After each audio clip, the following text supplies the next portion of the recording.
Comment j'infiltre le moyen glutéal en voie longitudinale avec du plasma riche en plaquettes?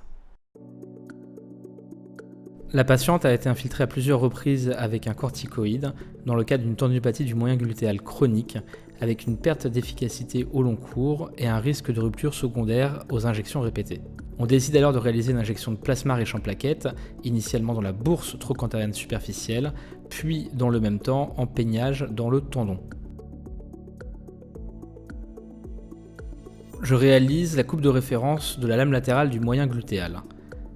Cette coupe de référence est une coupe longitudinale et je retrouve de la superficie à la profondeur le tractus iliotibial, la bourse trochantérienne superficielle, la lame latérale du moyen glutéal qui vient s'insérer sur la face latérale du grand trochantère.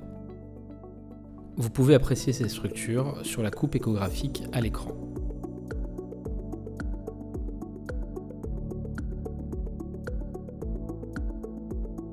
Je place ma patiente en décubitus latéral du côté sain et je positionne ma sonde en coupe longitudinale sur la face latérale du grand trochantère.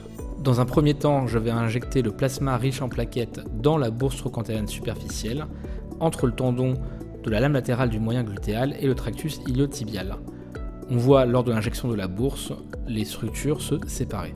Le second temps de l'acte interventionnel consiste en un needling de la lame latérale du moyen glutéal, en effectuant plusieurs allers-retours dans le tendon afin de créer des micro-saignements et de relancer un processus de cicatrisation. Le geste est plutôt bien toléré, mais il faut prévenir le patient du risque de douleur lors du passage dans le tendon et de l'injection. On ne peut en effet pas injecter de lidocaïne au contact du tendon ou mélanger au plasma riche en plaquettes, car il a été montré in vitro que cela peut aboutir à une destruction des plaquettes. Après réalisation du needling, j'injecte le plasma riche en plaquettes directement dans le tendon sans trop de résistance.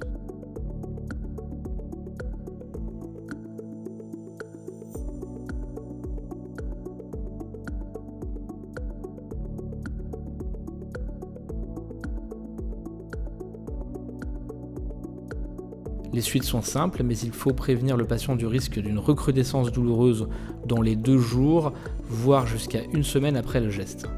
Pour les injections de plasma riche en plaquettes dans le tendon, les résultats sont à attendre entre 2 et 3 mois et il est essentiel de prévenir le patient de ce délai.